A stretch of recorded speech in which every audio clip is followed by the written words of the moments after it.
গাড়ীখন এই Renault Kwid গাড়ীখন লাভ কৰিছে ৰুবুংচা দৈমাৰী এওঁৰ ঘৰ বালিচিটা ওদালগুৰি তেওঁক আজিৰ এই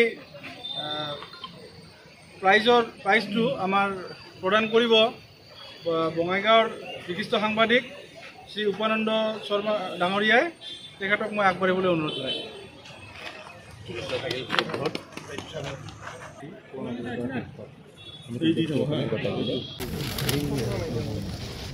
আজি আমাৰ কেন্দ্ৰীয় ৰঙালী বিহুৰ যি উপহাৰ কুপনৰ খেল আছিল সেই খেলৰ প্ৰথম পুৰস্কাৰ দিবলৈ ওলোৱা হৈছে আৰু এই প্ৰথম পুৰস্কাৰটো আছিলে টাটা এল্টেৰছ বাছ। সেইখন অমূল্য কুমাৰ বৰ্মন তেখেতে পাইছিলে। তেখেতৰ ঘৰ কাকৈজানাত। আমাৰ প্ৰথম পুৰস্কাৰটো দিবৰ বাবে আমি কেন্দ্ৰীয় ৰঙালী বিহু সন্মিলনীৰ সভাপতি মাননীয় শ্ৰীযুত তৰুণ চৌধুৰী দেৱক আহ্বান জনাইছোঁ আৰু তেওঁক তাৰ আগতে এখন ফুৰাম গামোচাৰে সম্বৰ্ধনা জনোৱাৰ বাবে অনুৰোধ জনাইছোঁ।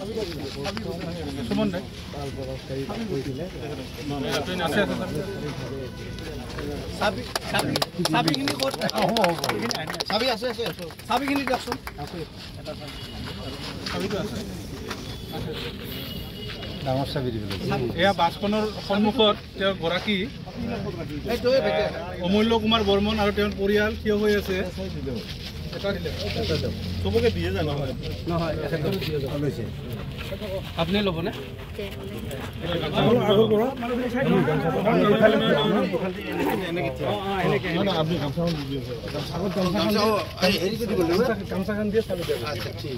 অমূল্য বৰ্মন না আৰু ভৱিষ্যতেও এনেকৈ পাই থকা ভাই ভাল পাম আৰু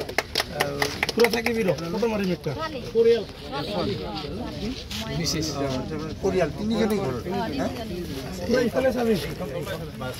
গৰাকী দেই।